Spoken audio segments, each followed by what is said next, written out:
Hello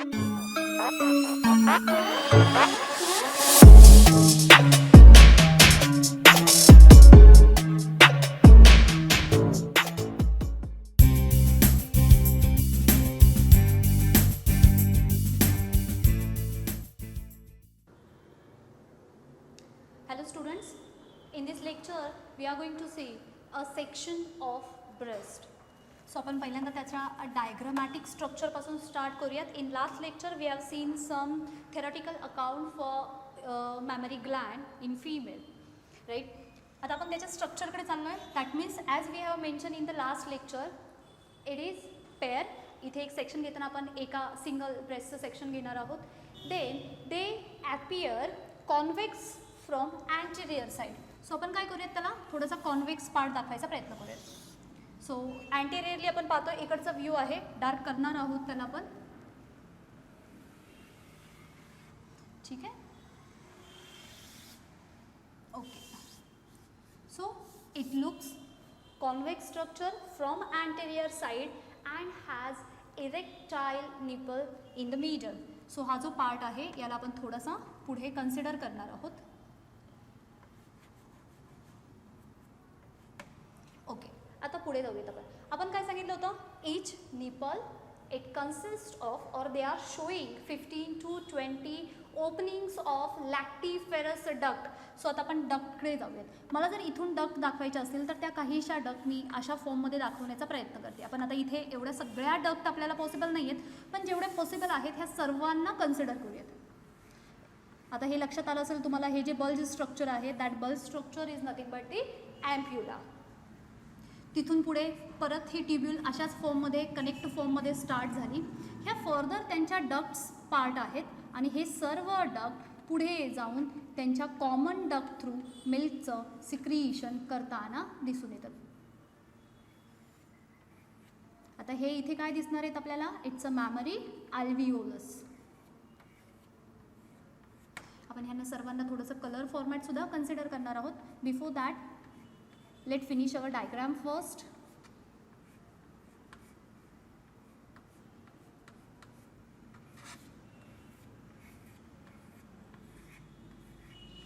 In the same manner, the third lactiferous duct is also having the same structure, having some duct, that all duct are get open into the common duct,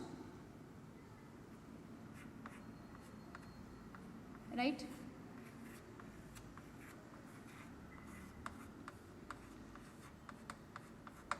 okay, now आता हे जे तीन part आहेत आपण ह्यांना lobule दाखवूयात. For example the first lobule, it is here, it is the second lobule and this one is the third lobule, right. हे आपण लोब्यूल दाखवायचा प्रयत्न करूयात. Each breast consist of near about 15 to 20 lobe and each lobe further consisting of the milk secretory gland or the lactiferous gland बद्दल बोलतो आपण. आता हे स्ट्रक्चर आपण इथे असं दाखवलं आहे. ह्याच्या व्यतिरिक्त अजून काय काय असतात ह्या पार्टला, they are having this part. As we have mentioned in female mammary glands are present in human female, they are present in thoracic region. That means this part is nothing but ribs. All ribs are joined together with the help of some muscles and these muscles are known as intercostal muscles, right? Intercostal muscles. Then here some muscles are there, again the muscular part, and these muscles are named as again इथल्या muscles सांगितल्यात आपल्याला. I think alveolar pectoralis muscles. Yes, it is pectoralis muscles. ह्यांच्या व्यतिरिक्त अजून काय काय दिसतात आपण थोडेसे कलरफुल फॉर्म पाहूयात.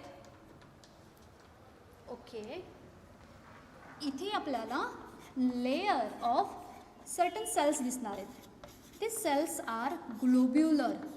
ह्या सेल्स कशा आहेत, ग्लोब्युलर फॉर्मॅटमध्ये दिसत आहेत आणि globular cells are nothing but the adipocytes and this adipocyte cells they are responsible for formation and the storation of fats.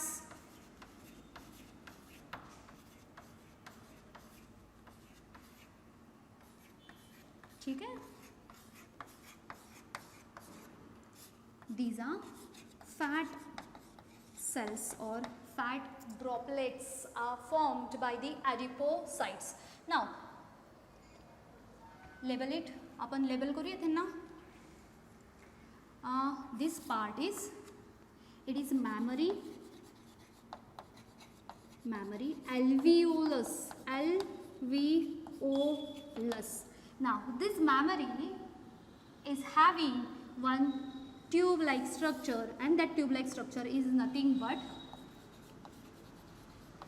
mammary duct, or this part is also mammary duct. All mammary ducts are get open into the common mammary duct. Common mammary duct. Now it further get open into the ampulla. हा संपूर्ण part काय झाला? Common mammary duct. It get open into the sac-like structure and called as, either we can say lactiferous sinuses or mammary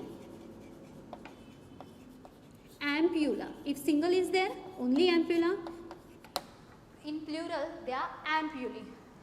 Further, this duct is known as lactiferous duct. These lactiferous duct, they are showing opening to this erectile part which are present in the middle of breast, known as nipple. Right? Now, around this one layer is there which is deep pinkish to brown, and this layer or structure is called as areola. आता काय काय दिसतंय, कसं कसं आहे, आपण त्यांना consider करतो. चॉक. ओके, सो इथून स्टार्ट करूयात. हे जे काही आहेत हे संपूर्ण एक स्ट्रक्चर दिसलं आपल्याला. अँटेरियरली पाहिलं तर हे कसं दिसतं आपल्याला? कॉन्व्हेक्स फॉर्ममध्ये. ट्रू. इथे सेंटरला काय दिसले आपल्याला? इरेक्टाईल फॉर्ममध्ये असतात ते निपल. निपलच्या वरती हा जो एक सर्टन एरियामध्ये स्किनी स्ट्रक्चर दिसतं त्याला म्हटलं आपण areola. Now this nipple showing 15 to 20 openings of lactiferous duct. आता इथे फक्त 1 2 3 3 डक्ट दाखवल्यात lactiferous duct. True. This lactiferous duct further get dilate. आता आपण एकाला डार्क करूयात. This lactiferous duct further get dilates and form a bulge structure. This structure is known as mammary ampulla. कशासाठी वापरला आपण? Function is for the temporary storation of milk. And this ampulla receives the milk from the common mammary duct. जी common mammary duct पासून milk जे आलं होतं ते receive केलं ampullaने. म्हणजेच ह्या व्हेरियस डक्ट इथे आपल्याला प्रेझेंट असलेल्या दिसतात. Right? And every duct has at its end again a sac-like structure, and this sac-like structure is known as alveolus, mammary alveolus. म्हणजे जर ह्या पार्टमध्ये आपण कन्सिडर केलं, each mammary gland यांच्यासाठी लोब आहेत असे 1 2 3 इथे 3 लोब्यूल दाखवले. एका ब्रेस्टमध्ये असे 15 to 20 लोब्युल्स प्रेझेंट असलेले दिसून येतात. लोब्युल स्पेसिफिक लोब म्हणजे स्पेसिफिक स्पेस किंवा कंपार्टमेंट असतो. ह्याच्या आतमध्ये कोण दिसले? हे संपूर्ण मॅमरी ग्लँड. ही संपूर्ण मॅमरी ग्लँड झाली. सुरुवात कुठून झाली? सुरुवात झाली फर्स्ट मॅमरी अल्व्हिओलस. ह्या अल्व्हिओलस स्ट्रक्चरमध्ये मिल्क सिक्रिशनचं काम होतं. तिथून त्यांनी काय केलं? डक्ट थ्रू त्या मिल्कला कॅरी करतात. That means the secretion of milk, it get carried further with the help of duct, and this duct is known as a mammary duct. This mammary duct further get open into the common mammary duct. Common mammary duct मध्ये आले, and all such milk is get carried towards the sac-like structure called as the mammary ampulla, where that milk is get stored temporarily. From this mammary gland, it further get passes through the lactiferous duct and get open into the nipple and through that nipple it get provided for the nourishment of that new one. हा sequence कळाला आहे. Apart from that इथे हे जे काही yellow कलरचे दाखवलेत हे फॅट टिश्यू किंवा फॅट सेल्स असतात, फॅट ड्रॉपलेट्स सपोर्टिंग फॉर्ममध्ये.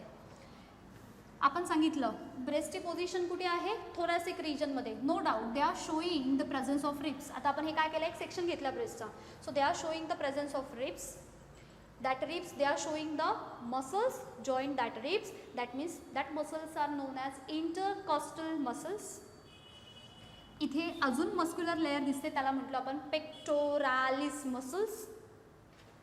आणि हा संपूर्ण पुढचा जो पार्ट आहे it is a section of breast. Section of breast.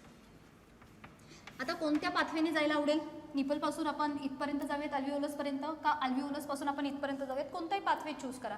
आता जिथून स्टार्ट होतं तिथून जाऊया. Before that here we will consider the structure of single alveolus. मला जर एका सिंगल अल्व्हिओलसबद्दल सांगायचं असेल तर हा सिंगल अल्व्हिओलस काहीसा असा दिसतो. ही झाली त्याची gland. Now this alveolus is get line with the cuboidal secretory cells किंवा सिक्रिटरी सेल्स, काही म्हणूयात आपण.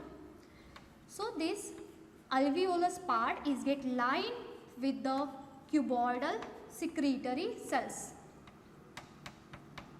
काय नाव देऊया त्यांना आपण, cuboidal secretory cells. And this alveolus part it also get lined externally by myoepithelium cell. म्हणजे बाहेरून कोण आहे त्याच्या बाहेर, मायो एपिथेलियल. आणि मायो जिथे कुठे येईल, मायो दॅट मीन्स वॉट, हा झाला मस्क्युलर पार्ट. इनसाइड हे स्ट्रक्चर कुणाचं आहे, it is alveolus, mammary alveolus. It is a place where the synthesis of milk takes place. मग यांच्यामध्ये ॲक्च्युअल मिल्क कोण प्रोड्यूस करत आहे, cuboidal secretory cells. This cuboidal secretory cells they are apocrine. These are the apocrine cells. Now the question is, what is mean by apocrine cells? Apocrine cells, they are showing their secretion. Secretion is get done by the apical part of that cell, apical part, and nucleus is present at its base. Apocrine अशा cells आहेत. कोण, क्युबॉइडल secretory cells. ह्या कुठे present आहेत, एका अल्व्हिओलसमध्ये. अल्व्हिओलस कुठे आहेत, हे जे काही स्ट्रक्चर दिसतात हे सर्व स्ट्रक्चर काय आहेत, अल्व्हिओलस आहेत. हे अल्व्हिओलस आहेत. Internally it get line with cuboidal secretory cells and externally it get line with the myoepithelial cells. Muscular एक इपिथेलियम लेअरचा म्हणजे वरची स्किन आपण असं म्हणतो त्या फॉर्ममध्ये. Now these cells are apocrine, that means they are showing their secretion by apical part. कसे असेल, सपोज हा बेस असेल आणि इथे जर ही सेल असेल किंवा अशा फॉर्ममध्ये आपण सेल दाखवूयात, राईट. सपोज ही आपली क्युबॉइडल सेल झाली. सो सपोज हा त्याचा apical पार्ट असेल. सो ऑल सिक्रिएशन्स, सिंथेसिस पहिल्यांदा इथे झालं आणि मग इथून काय केलं जाईल, ते सिक्रेट होतात. आणि इथे खाली बेसला कोण दिसणार आहे आपल्याला, न्यूक्लियस. अशा पद्धतीने स्ट्रक्चर. मी जर सपोज याचा पार्ट इथे कन्सिडर केला तर ही सेल अशी आहे, इथे न्यूक्लियस असेल बेसला. ह्या पार्टमध्ये इथे मिल्क सिंथेसाइज होतं आणि तिथून ते मिल्क काय होणार आहे, इथे सेंटरला येईल. म्हणजे इथे जमा झालेलं जे काही मिल्क असेल ते कुठे कॅरी होणार आहे, ते कॅरी होणार आहे मॅमरी डक्टकडे. मॅमरी डक्टपासून ते कुठे गेले, common mammary duct. Common mammary डक्टपासून कुठे गेले ते मॅमरी ॲम्प्युला. मॅमरी ॲम्प्युलापासून कुठे गेले ते lactiferous duct. And lactiferous duct through it get open through nipple.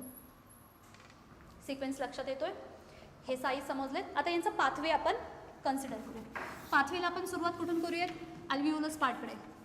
अल्व्हिओलस, अल्व्हिओलसमध्ये क्युबॉइडल secretary सेलपासून milk synthesis start झालं. तिथून त्यांनी अल्व्हिओलस पार्टमध्ये मिल्क फिल केलं. सॅक लाईक आहे म्हणजे अगेन परत तिथे काय झालं, मिल्क स्टोअर झालं.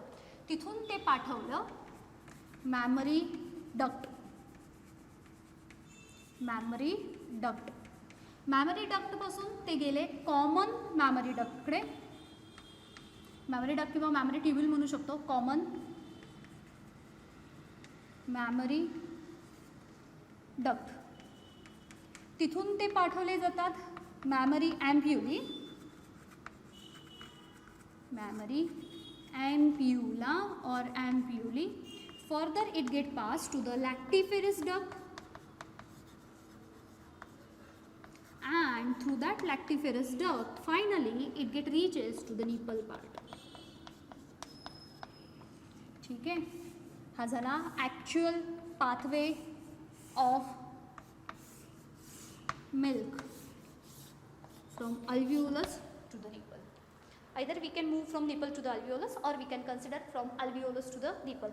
हा पार्ट इथे एकदा तुम्हाला डायग्राम समजली की हा पूर्ण याचा संपूर्ण मॅमरी ग्लँडचा पार्टवरती काहीही क्वेश्चन आला तरी आपण त्याला अगदी इझिली सॉल्व्ह करू शकतो. अल्व्हिओलसपासून चाललो, अल्व्हिओलस पार्टपासून इथे चाललेत ह्या मॅमरी डक्ट. ह्या सर्व मॅमरी डक्ट ओपन झाल्या कॉमन मॅमरी डक्ट. मॅमरी डक्टपासून हे गेले मॅमरी ॲम्प्युली, ॲम्प्युलीपासून गेले लॅक्टिफेरस डक्ट, लॅक्टिफेरस डक्ट ओपन झाला. ह्या सराउंडिंग फॉर्ममध्ये कोण दिसले? हे सर्व फॅट सेल, फॅट टिश्यू. इथे काय दिसले आपल्याला? हे रिप्स आहेत. रिप्सच्या मधल्या मसल इंटरकॉस्टल मसल्स. नाव इथे एक मस्क्युलर पार्ट दिसला त्याचं नाव पेक्टोरालिस मसल्स. ह्यांच्या व्यतिरिक्त इथे आपल्याला निपलच्या शेजारी सर्टन जे स्ट्रक्चर दिसले त्याला नाव दिलं areola. It's all about the section of breast. Pathway समजलाय. अल्व्हिओलसमध्ये कसं मिल्क सिक्रेट होत असेल, सेल कोणत्या आहेत, कोणत्या नेचरच्या आहेत, कोणत्या पार्टकडून सिक्रेट करतात, त्या सेलच्या आतमध्ये न्यूक्लियस कुठे प्रेझेंट आहे, हा संपूर्ण पार्ट आपण इथे कन्सिडर केला. And as I have promise काय की जे काही हार्मोन्स आहेत कोणत्या ड्युरेशनमध्ये कोणत्या हार्मोनमुळे फिमेल बॉडीमध्ये काय काय चेंजेस होतात ह्याला लक्षात ठेवायचं कसं, आपण याच्याबद्दल बोलूयात. आता आपण काय करूयात, हा जो पार्ट आहे याला वाईप करूयात जेणेकरून आपल्याला थोडीशी स्पेस मिळेल. फिमेल रिप्रोडक्टिव्ह सिस्टीममध्ये 4 हार्मोन्स इन्व्हॉल्व होतात. Rather, because of 4 hormones, there is a development, there is certain changes which generally seen in female reproductive system. कोणते कोणते आहेत? हार्मोनबद्दल बोलतोय आपण, right. First hormone is oestrogen. जेव्हा केव्हा मॅमरी ग्लँड डेव्हलप्ड होतात. आता मॅमरी ग्लँड केव्हा डेव्हलप होत असतील? Mammary gland generally get develop. आता हे सेकंडरी सेक्शुअल कॅरेक्टरिस्टिकमध्ये येतात किंवा ॲक्सेसरी रिप्रोडक्टिव्ह ऑर्गन आहेत. प्रायमरी आहेत का? नाही, सेकंडरी फॉर्ममध्ये. सो हे जे काही मॅमरी ग्लँड डेव्हलप होतात, so mammary gland actually get develop at maturity. ठीक आहे. पहिली केस, एस्ट्रोजेनने काय केलं? मॅमरी ग्लँड्सला डेव्हलप केलं. केव्हा? मॅच्युरिटीला. आता हे फिमेलशी रिलेटेड पाहतोय म्हणजे गर्ल आहेत. गर्ल एस्ट्रोजेन, गलिश म्हणतो आपण, ई आला, गलिश नेचर असतं, गलिश बिहेवियर असतं. तसं ई स्टँड्स फॉर एस्ट्रोजेन. आणि हेच आपण पाहिलं मॅमरी ग्लँड ज्या at the age of puberty किंवा मॅच्युरिटीला आपल्याला त्यांच्यामध्ये अशा पद्धतीने चेंजेस झालेले दिसतात. Second hormone is progesterone. आता हा second hormone progesterone, they are responsible for the increase of breast size. So in this case breast size is get increase. पण केव्हा? during the pregnancy. During pregnancy. Now P stands for pregnancy and P stands for progesterone. Again simple trick through आपण त्या हार्मोनला लक्षात ठेवूयात. प्रेग्नन्सीमध्ये मदरच्या breast साईजची थोडीशी आपल्याला development झालेली दिसते किंवा साईज इन्क्रीज होते because of this progesterone. P stands for pregnancy, P stands for progesterone. Hormone लक्षात. मॅच द फॉलोईंग किंवा ते तुम्हाला बऱ्याच वेळेला मॅच द खाली वेगवेगळे ऑप्शन्स देतात आणि त्याच्यामधले करेक्ट हार्मोन करेक्ट कशासाठी रिस्पॉन्सिबल आहेत तिथे क्वेश्चन येतो. त्याच्यामुळे याच्यावरती आपला फोकस असलाच पाहिजे. P progesterone, P pregnancy. गर्लिशमध्ये ई आला म्हणून त्या गर्लमध्ये आपल्याला मॅमरी ग्लँड्स मॅच्युअर होताना दिसून येतात किंवा मॅमरी ग्लँड डेव्हलप झालेले दिसतात. आता जाऊया तिसरा, prolactin. Prolactin, this hormone is stimulates and showing the result of synthesis of milk synthesis. Alveolus, आतमध्ये क्युबॉइडल सिक्रेटरी सेल्स. ह्यांनी काय केलं होतं, मिल्क सिंथेसिस केलं, म्हणजे प्रोड्यूस केलं. आणि हे कोणत्या हार्मोनमुळे होतं, प्रोलॅक्टिन. आपण असंही सांगितलं की human female starts to synthesize milk because of certain hormonal changes, psychic state as well as the nervous structure or the nervous imbalances. So same way मध्ये milk synthesis केव्हा होणार आहे, once the parturition is get done. म्हणजे काय आहे parturition, that means it is the action of giving birth to the new one. जेव्हा mother बेबीला birth देते ती स्टेज कोणती, पर्च्युरेशनची. आणि त्या बेबीच्या डेव्हलपमेंटसाठी काय स्टार्ट झालं पाहिजे, लॅक्टेशन. म्हणजेच जेव्हा बेबीचा बर्थ होईल तेव्हा, आता याला लक्षात कसं ठेवायचं, प्रो आणि लॅक्टिन. लॅक्टिन म्हणजे मिल्क आहे, मिल्क तयार होतं आहे, प्रो अर्ली प्रोलॅक्टिन. केव्हा होणार आहे हे, जेव्हा पर्च्युरेशन असेल तेव्हा. आणि इजेक्शन ऑफ मिल्क केव्हा असणार आहे, बिकॉज ऑफ ऑक्सिटोसिन. आता ह्या आपल्याच लिंक आहेत त्याच्यामुळे थोड्याशा त्याला समजून घ्यायचे. आपण त्याला फक्त काहीतरी एक कनेक्शन दिले. Oxytocin it shows the ejection of milk. जेव्हा बेबीचा बर्थ होतो तेव्हा फर्स्ट टाईम मदरचं मिल्क हे बेबीला फीड केलं जातं. आणि ते जसं आपल्याला ऑक्सिजन अट्टर मोस्ट इम्पॉर्टंट असतो सर्वाईव्ह करण्यासाठी, तसं त्या न्यू बेबीच्या डेव्हलपमेंटसाठी त्यांची जी काही इम्युनिटी आहे ती डेव्हलप होण्यासाठी जे पहिलं मदरचं मिल्क येतं त्याला म्हटलं जातं कोलेस्ट्रम. कोलेस्ट्रम प्रेझेंट असतं त्या फर्स्ट मिल्कमध्ये, मदरला जेव्हा फर्स्ट टाईम मिल्क येतं ते. And just because of that it is, म्हणजे आपण काय म्हणूयात की हे कोणत्या हार्मोनमुळे आहे, ऑक्सिटोसिन. कनेक्शन कसं लावले, ऑक्सिटोसिनमध्ये आला ऑक्सिजन जो आपल्याला जगण्यासाठी फार इम्पॉर्टंट आहे. तसंच जेव्हा बेबीचा बर्थ होईल तेव्हा ते फर्स्ट टाईम मदरचं आलेलं जे मिल्क आहे ते त्या बेबीसाठी ऑक्सिजनप्रमाणे काम करतं. That milk is non as colostrum and that colostrum is considered IgG. हे इम्युन सिस्टीमच्या ह्या बॉडीज आहेत, ह्या बॉडी काय करतात, जनरली त्या बेबीच्या इम्युनिटी लेवलसाठी किंवा इम्युनिटी लेवल जी आहे ती बूस्ट करण्यासाठी हेल्प करतात. आता परत एकदा लिंककडे जाऊयात आणि 4 हार्मोनकडे जाऊयात. पहिला इस्ट्रोजेन सांगितला जो at maturity mammary gland develop झाल्या, girlish estrogen. During pregnancy breast size वाढली, प्रेग्नन्सी प्रोजेस्टेरॉन. मिल्क तयार होतं आहे, सिंथेसिस ऑफ मिल्क, मिल्क आला, लॅक्टिन आला, प्रोलॅक्टिन. आणि हे ॲक्च्युली इजेक्ट होतं आहे निपल्स थ्रू. जेव्हा ते इजेक्ट होईल, इजेक्ट होत आहेत म्हणजे ते ऑक्सिटोसिन, कारण त्या बेबीसाठी ते ऑक्सिजनप्रमाणे काम करणारे. असे हे 4 हार्मोन आणि त्यांच्यानुसार दिसून येणारे आपल्याला त्यांचे इन्फ्लुएन्स असतील, ते स्टिम्युलेट झाल्यानंतरचे रिझल्ट असतील किंवा अशा पद्धतीने आपल्याला त्यांचा रिझल्ट दिसून येतो.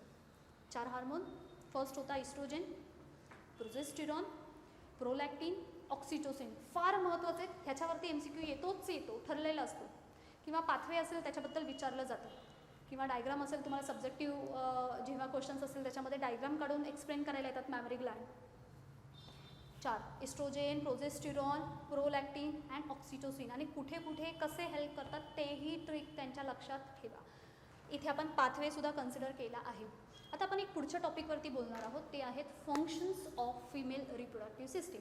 इथे आपण फिमेल रिप्रोडक्टिव्ह सिस्टीम संपवली, म्हणजे individually male reproductive system has finished and here we have finished female reproductive system. But what is the function of this female reproductive system? का गरजेचे, काय त्यांचे काय फंक्शन्स परफॉर्म करतात, काय ॲक्टिव्हिटी परफॉर्म करतात, कशासाठी नेसेसरी आहेत, हा सर्व पार्ट आपल्याला पुढे पाहायचा. पण त्यांचे सर्टन काही फंक्शन्स यांची एक लिस्ट तयार करून घेऊयात आणि ह्यांच्याबद्दल सुद्धा आपण बोलूयात. इथे बोलूयात आपण, हा पार्ट लक्षात आलाय. So certain functions of female reproductive system.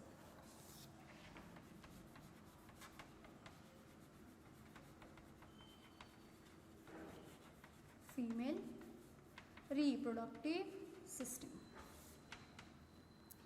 आता सर्वात पहिल्यांदा जेव्हा आपण फिमेलला कन्सिडर करतो, मॅच्युअर झाले म्हणजे प्युबरिटीमध्ये त्यांच्यामध्ये प्रायमरी सेक्स ऑर्गन असेल, सेकंडरी सेक्स ऑर्गन असेल, डेव्हलप व्हायला स्टार्ट होतात. पहिल्यांदा प्रायमरी सेक्स ऑर्गनबद्दल बोलूया. म्हणजे कोण डेव्हलप झाल्या, ओव्हरी डेव्हलप होत आहेत. म्हणजेच त्यांच्यामध्ये कोण डेव्हलप झाला, ओवा ऑर ओव्ह्यूम. आणि ही जी काही प्रोसेस आहे त्याला म्हटलं जातं oogenesis. Oogenesis.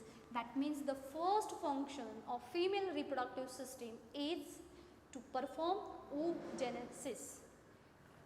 Oogenesis, that means the synthesis of that oocyte, synthesis of ova, development of that ovule or we can say egg cell. हे केव्हा होणार आहे? जेव्हा ते फिमेल रिप्रोडक्टिव्ह सिस्टीम मॅच्युअर होईल, डेव्हलप होईल आणि त्यांच्यामध्ये प्रायमरी सेक्स ऑर्गन डेव्हलप होताना दिसेल. Right? oogenesis. Second, during puberty, uterus undergoes the menstrual cycle. Menstrual cycle. मग मात्र जेव्हा प्युबरिटी एज असेल, फिमेलमध्ये बेसिकली कन्सिडर करतो आपण 10 to 13, आता ते अजून थोडंसं खाली आलं आहे. सो त्या केसमध्ये, त्या ड्युरेशनमध्ये every females uterus undergoes certain cyclic changes and this cycle is known as menstrual cycle. आणि ह्याच्याबद्दल आपण डिटेल एका लेक्चरमध्ये बोलणार आहोत. म्हणजे हे सुद्धा कुणाचं फंक्शन झालं? फिमेल रिप्रोडक्टिव्ह सिस्टीमचं. थर्ड कन्सिडर करूया. आता if ovulation is not get done, then the menstrual cycle passes certain matter along with the blood, which is nothing but the menstrual substances which are get expelled out through the female body. After that जर fertilization होणार असेल तर त्याच्या अगोदर काय करावं लागतं? vagina receives the seminal fluid and fertilization takes place. आता ह्या केसमध्ये काय झालं? फर्टिलायझेशन झालं. फर्टिलायझेशन कसं होतं आपल्याला माहिती आहे, आपल्याला तुम्हाला लक्षातही असेल. सपोज आपण इथे ती छोटीशी डायग्राम कन्सिडर करूयात. हे अशा पद्धतीने आपल्याला असं एक स्ट्रक्चर गेले पा, आठवतही असेल तुम्हाला. Right?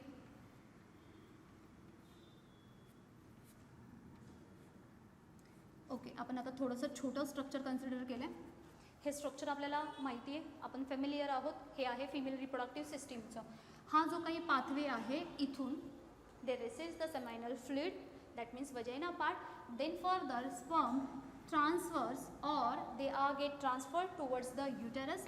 By that time this fallopian tube carries the developed egg. किंवा आपण ही पूर्ण सर्व डेव्हलपमेंट पाहिली होती. त्यांच्यामधून बाहेर कोण पडलेला असतो?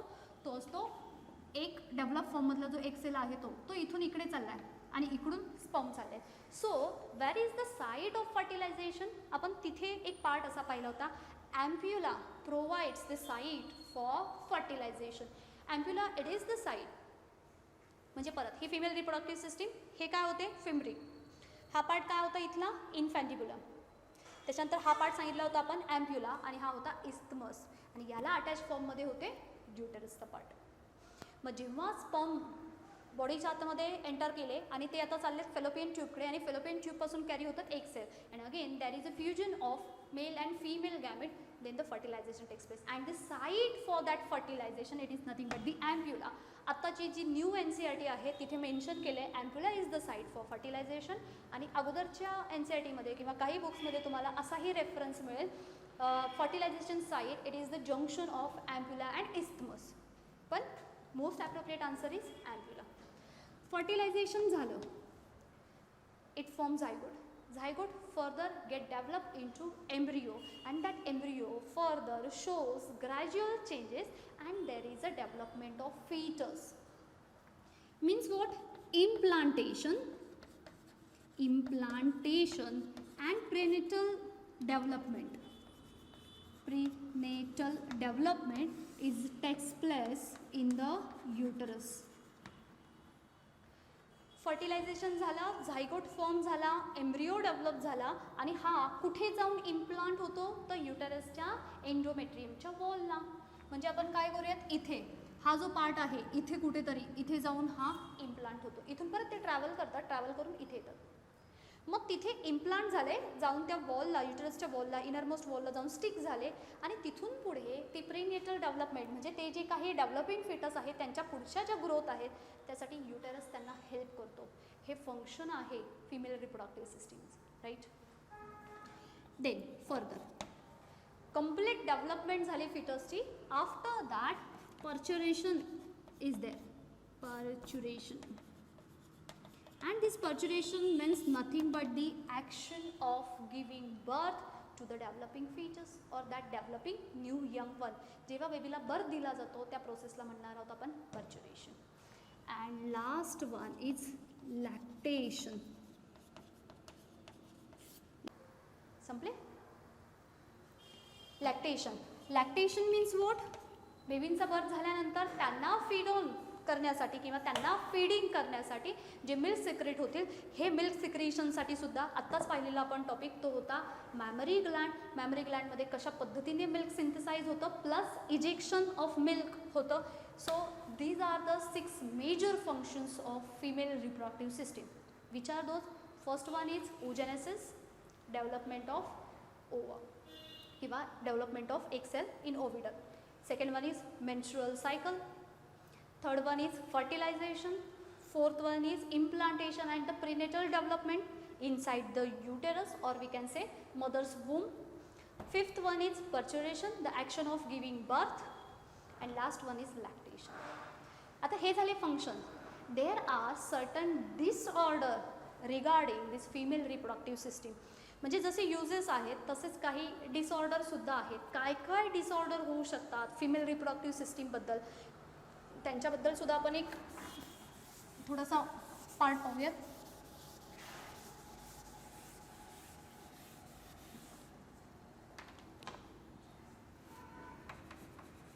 Disorders related to the female reproductive system. ठीक आहे.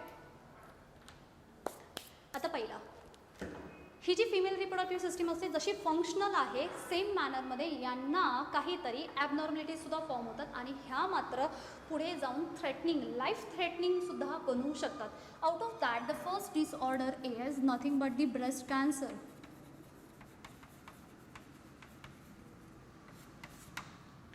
Many times we feel ashamed of to talk about breast cancer. बऱ्याच वेळेला पाहिलं असेल कुणीही यांच्याबद्दल बोलत नाही, but still in the age between 31 to 40 or 45 it is the prone duration or the prone what we can say, हा particular जो काही स्पेसिफिक टाईम असतो किंवा एज ड्युरेशन आहे it is prone for the breast cancer. But still we should not ignore this. काय काय आपल्याला symptoms दिसतात त्याच्यामध्ये की जेणेकरून आपण प्रायमरी स्टेजमध्ये डिटेक्ट करू. नॉर्मली सपोज अलाइनमेंट असेल ब्रेस्टची और सिमेट्रिकल त्यांची जी सिमेट्री असेल त्याच्यामध्ये थोडेसे चेंजेस दिसले, अगेन इट कॅन बी और इट कुड बी. 100% आपण नाही सांगू शकत कारण प्रायमरी स्टेजचे जे सिम्टम्स असतील हे इझिली डिटेक्ट होत नाहीत. So first one is alignment of breast or we can say the symmetry of breast. Sometimes pain होतं ब्रेस्टमध्ये. Sometimes they can show formation of small cyst or we can say the node. That node can be formed either on the surface of breast or we can say underarm. अंडरआर्मला knot येतील किंवा ब्रेस्टवरती certain not आलेल्या दिसून येतात, cyst form होतात, pen होत असेल, certain कधी कधी इजेक्शन होतात, मिल्क इजेक्शन किंवा अदर म्हणजे हार्मोनल चेंजेस असतील, लाईफस्टाईल असेल, ड्रिंकर असतील किंवा आपण म्हणूया स्मोकर असतील, काहीही केसमध्ये असेल तरीसुद्धा हे जाऊन अफेक्ट करतात ह्युमनच्या हेल्थवरती and it can lead further in the formation of this breast cancer. आता हे फक्त फिमेललाच होतं असंही नाही आहे, मेल फिमेल दोघांमध्ये सुद्धा दिसतात, पण majority is seen in female cases. Female केसमध्ये मात्र आपल्याला यांची मेजॉरिटी दिसून येते, but still we should not ignore this part. Second one is cervical or cervical cancer. आता कॅन्सर म्हटलं की आपल्याला माहिती आहे हे फर्दर जाऊन लाईफ थ्रेटनिंग होतात, म्हणजेच हे फेटल असतात. आता इथे सर्वायकल म्हणजे सर्विक्सचा पार्ट जर कन्सिडर केला तर हा पार्ट. आता आपल्याला एक क्वेश्चन विचारलं होतं what is mean by internal OS. There are 2 OS, internal OS and external OS. आपण थोडंसं कलरफुल चॉकने दाखवेल. हा जो काही पार्ट होता ना इथे डायग्रामला परत एकदा कन्सिडर करताय, राईट? ओके. आता इथे आपल्याला फिमेल रिप्रोडक्टिव्ह सिस्टीम पाहिली होती. हे त्यांची फेलोपियन ट्यूब आहे. इथे आपण हा ओव्हरी पार्ट कन्सिडर केला होता. आता आपण रफ डायग्राम कन्सिडर करतो आहे. हा संपूर्ण पार्ट पहिला युटरस. हा जो पार्ट आहे आपण इथे पाहिला होता सर्विक्स पार्ट. आता cervix part it get open to the urethra or इथे आपण त्याला म्हणूयात uterus. This part is uterus or uterus. This part is cervix. The part of cervix which get open into the uterus, it is known as internal OS of cervix. And the part of cervix which get open into the vagina, it is known as external OS. So हा झाला internal OS, हा झाला external OS. आणि बऱ्याच वेळेला इथे ह्या फॉर्ममध्ये सिस्ट फॉर्म झालेले दिसतात. आणि इथे जे फॉर्म झालेले सिस्ट आहेत किंवा हे सिस्ट म्हणजे काय असतात, हे अनकंट्रोलेबल किंवा अनरेग्युलेटिंग ग्रोथ ऑफ सेल्स असते. खूप साऱ्या सेल म्हणजे काय म्हणतो आपण त्यांना आपण रेग्युलेट करू शकत नाही, कारण बेसिकली सेल त्यांचं फंक्शन परफॉर्म करतात, देन त्याच्यानंतर त्यांचं फंक्शन संपलं की त्या बस्ट आउट होतील, डिवाइड होतील, रप्चर होतील, डिजनरेट होऊन जातील. But sometime it can further तशाच्या तशाच फॉर्ममध्ये ते आपल्याला डेव्हलप होताना दिसून येतात आणि ह्या अनरेग्युलेटेड फॉर्ममध्ये असतात. आणि अशा वेळेला त्यांचं कन्व्हर्जन होतं. It further get result in to the formation of cyst. Knot म्हणूयात, नोड म्हणूयात, सिस्ट म्हणूयात, क्लस्टर म्हणूयात, असे फॉर्म होतात. जर तिथे सर्विक्सला फॉर्म झाले, सर्वायकल रिजनला फॉर्म झाले, then it could be cervical or cervical cancer. Again it is life threatening. Next third one पाहूयात, oophoro. It is oophorocystosis.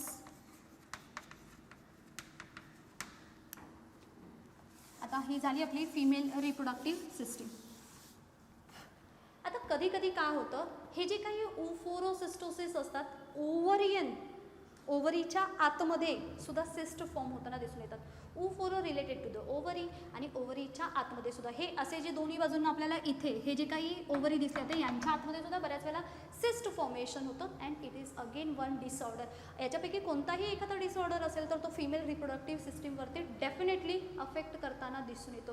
त्याच्यामुळे आपल्याला ह्युमन फिमेलची हेल्थ तितकीच कन्सिडरेबल आहे आणि त्याला कन्सिडर केलं गेलं पाहिजे. नेक्स्ट कन्सिडर करूयात आपण एक्टॉपिक प्रेग्नन्सी. आता पहिल्यांदा आपण नॉर्मल प्रेग्नन्सी आणि एक्टॉपिक प्रेग्नन्सी यांच्यामधला डिफरन्स पाहून घेऊयात. अगेन ही फिमेल रिप्रोडक्टिव्ह सिस्टीम आहे. जेव्हा केव्हा फर्टिलायझेशन होईल, साईट कोणती होती, ॲम्प्युला. Again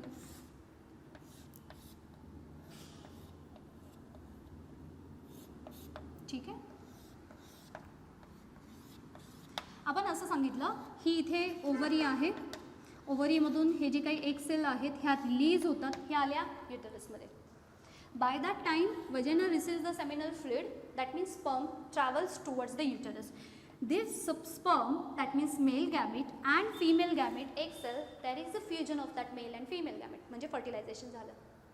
in normal condition, in normal pregnancy, this fertilized part, or we can say that zygote is get implanted inside inner wall. आता आपण इथे इनर वॉल दाखवूयात. Inner wall of that uterus म्हणजे कुठे, एंडोमेट्रियमचा जो पार्ट आहे तो युटेरसच्या वॉलवरती जर हा एम्ब्रिओ किंवा हा झायगोट जो आहे तो जर जाऊन इम्प्लांटेशन झाला, तिथे जाऊन जर तो स्टिक झाला, that means it is considered as normal pregnancy. What if instead of this place, this fertilized part or zygote part remains in the fallopian tube. जर हे फेलोपियन ट्यूबमध्ये इथे इम्प्लांट झाला, म्हणजे कुठे फेलोपियन ट्यूबमधला कोणताही पार्ट असेल, इस्मसचा पार्ट असेल, ॲम्प्युलाचा पार्ट असेल, त्या फेलोपियन ट्यूबमध्ये जाऊन तो जो काही झायगोट तयार झालेला होता हा जर जाऊन इम्प्लांट झाला, so this condition is non as ectopic pregnancy. And in 99 cases that fetus won't get survived further. 99 केसेसमध्ये त्या बेबींची पुढे डेव्हलपमेंट होत नाही किंवा रादर ते सर्वाईव्ह होत नाही. So if ectopic pregnancy is there, again it is one of the disorder for female reproductive system. Now आता बऱ्याचशा अशा टेक्नॉलॉजीज निघाल्यात. इथे इम्प्लांट झालेला हा जो काही फीटस आहे, it can get implanted on the proper place. Proper place means what, inside the or inner wall of uterus. इथे झाला म्हणून त्याला आपण म्हटलं एक्टॉपिक. आणि जर नॉर्मली इनर वॉल एंडोमेट्रियमची जी वॉल आहे युटरसची तिथे जर इम्प्लांट झाला तर नॉर्मल प्रेग्नन्सी. नेक्स्ट वन एक कन्सिडर करूयात आपण. आता समटाइम्स इथे हा जो काही युटेरसचा पार्ट आहे it get line with certain kind of tissue and if that tissue is start to grow, जर ह्यांच्या आउटवर्ड साईडला ह्यांच्या सर्टन लाईन करणारा टिश्यू ह्या एक्सेस फॉर्ममध्ये ग्रो व्हायला लागल्या की हा सुद्धा एक त्याच्यामधला डिसऑर्डर कन्सिडर केला जातो. आणि ह्या डिसऑर्डरला म्हणणार आहोत आपण ओफोरोसिस.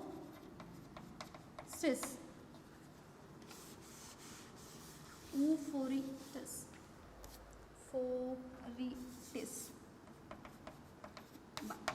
Again it is disorder. Disorder कुणाशी रिलेटेड आहे? हा डिसऑर्डर जेव्हा युटरसची वॉल असते ती वॉल लाईन होते सर्टन टिश्यूंनी आणि एनी रिझन, अगेन हे सर्व रिझन आयदर तुमची लाईफस्टाईल असेल, कशा पद्धतीने सर्वाईव्ह करताय, स्ट्रेस असेल, हायपर टेन्शन असेल, अदर काही जेनेटिक डिसऑर्डर असेल, so reason could be any one of that. So ओफोरिटिस.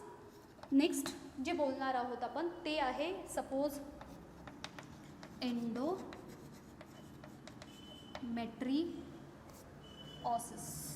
Endometriosis. Again आता हा काय होणार आहे? अगेन हा असाच रिलेटेड आहे. म्हणजे ह्या केसमध्ये इथे ओव्हरीचं इन्फ्लमेशन असं कन्सिडर करूयात. इन्फ्लमेशन म्हणजे तुम्हाला याच्यामधला पार्ट काय समजते पहा.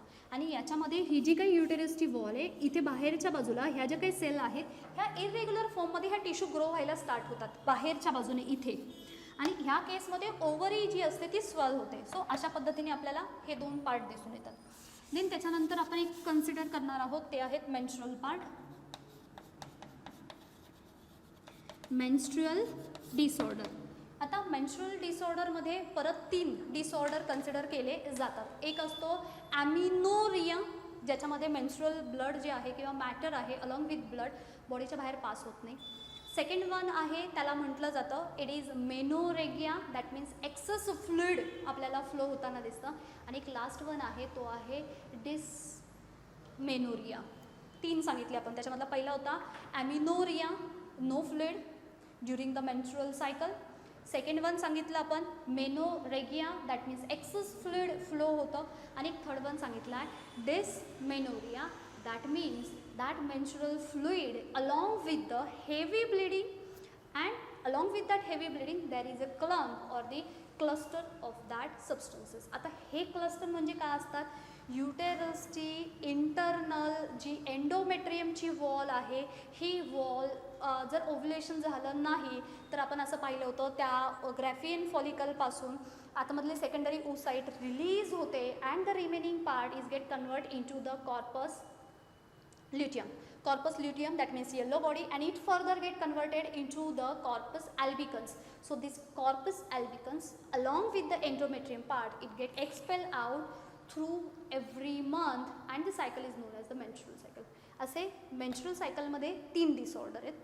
आणि शेवटचा लास्ट वन इज आपण इनफर्टिलिटी बद्दल बोलूयात. इनफर्टिलिटी. आता अगेन इनफर्टिलिटीची सुद्धा बरेचसे रिझन असू शकतात. First of all what is mean by infertility? Infertile ovary. Ovary not well develop. जर सपोज बाय दॅट टाईम जोपर्यंत हे मॅच्युअर पिरियडमध्ये येतात बट स्टील ओव्हरी डेव्हलप झाली नाही. ओव्हरीची साईज जर सपोज डेव्हलप नाही झाली म्हणजे इटसेल्फ त्यांची साईज मॅच्युअर फॉर्ममध्ये दिसत नाही.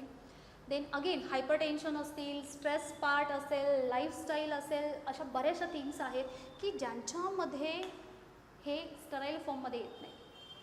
सॉरी हे फर्टाईल फॉर्ममध्ये येत नाही. म्हणजेच हे कसे राहतात? स्टराईल आहेत म्हणजे यांच्यामधून एग रिलीज होणार नाहीत आणि एग रिलीज होत नाहीत म्हणजे फर्टिलायझेशनचे चान्सेस नाही आहेत. आणि फर्टिलायझेशन होत नाही आहे that means they cannot give birth to the new young one. So in this way there are 7 to 8 disorder. आता हे डिसऑर्डर घेण्याच्या मागचं कारण असं आहे बऱ्याचशा MCQमध्ये ह्या टर्म, हार्मोनची नावं, त्यांचे फंक्शन्स ह्या सर्व गोष्टी विचारल्या जातात. फंक्शन्स पाहिले होते 6 different function. Let's have a look on some disorder. The first disorder is breast cancer. Second one is cervical cancer.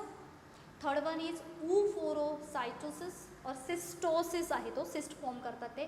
Ectopic pregnancy असेल किंवा ओफॉरेटिस असेल किंवा एंडोमेट्रिओसिस असेल, एंडो इनर जी वॉल असते ती. मेन्स्ट्रुअल सर्टन डिसऑर्डर आहे, 3 केस पाहिले. आयदर ब्लड फ्लू नाही आहे, एक्सेस ब्लड फ्लू आहे आणि excess blood fluid along with the clump, third case, आणि infertility. So here we have finished the total female reproductive system. In next lecture we will talk about some hormonal changes during puberty in male as well as female body. इथपर्यंत आपण female reproductive system च्या पार्टला संपवू. Thank you.